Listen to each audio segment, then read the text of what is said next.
ગણેશ સમિતિ દ્વારા આગામી ગણેશ ઉત્સવ નિમિત્તે ગણપતિની પ્રતિમાઓનું નર્મદા નદીમાં વિસર્જન કરવા દેવામાં આવે તે બાબતે કલેક્ટરને આવેદનપત્ર પાઠવ્યું હતું।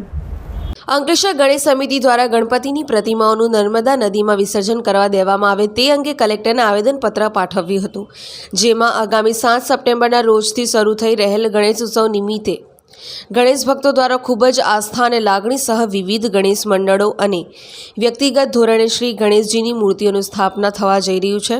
આ અનુસંધાને તમામ સ્થાપિત શ્રી ગણેશ પ્રતિમાઓનું વિસર્જન નર્મદા નદીમાં કરવા દેવામાં આવે તે માટે તમામ ગણેશ ભક્તોની માંગ ઉઠેલ છે। તંત્ર દ્વારા જે કૃત્રિમ કુંડો તૈયાર કરવામાં આવી રહ્યા હતા એ અપૂરતી સુવિધાવાળા હતા, તેમજ વિસર્જન બાદ જરૂરી પગલાં તંત્ર દ્વારા ન લેવાતા ગણેશજીની પ્રતિમાઓની દયનીય હાલત જોઈ તમામ ભક્તોની લાગણી ખૂબ જ દુભાઈ છે અને આસ્થાને ઠેસ પહોંચે છે।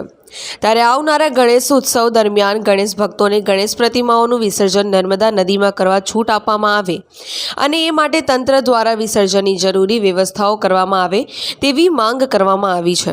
આજરોજ કલેક્ટર સાહેબશ્રીને અંકલેશ્વર ગણેશ સમિતિ એક આવેદન પત્ર આપવામાં આવ્યા હતા।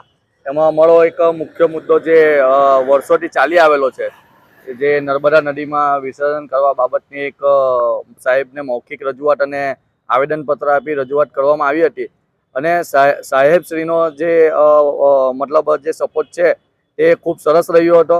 એમને અમને ખૂબ સરસ અપીલ કરી હતી, ઘણા મંતવ્ય સજેશન બી આપ્યા હતા કે આવું થઈ શકે, આવું થઈ શકે। માટે હું ઢાંડલ સાહેબનો ખૂબ ખૂબ આભાર માનું છું અને આવનાર આ સમિતિને અન્ય પણ કામોમાં સાથ સહકાર આપશે એવો એમને એક બાંયધરી આપી હતી। પિન્ટુ મોદી, જનસાક્ષી ન્યૂઝ, અંકલેશ્વર।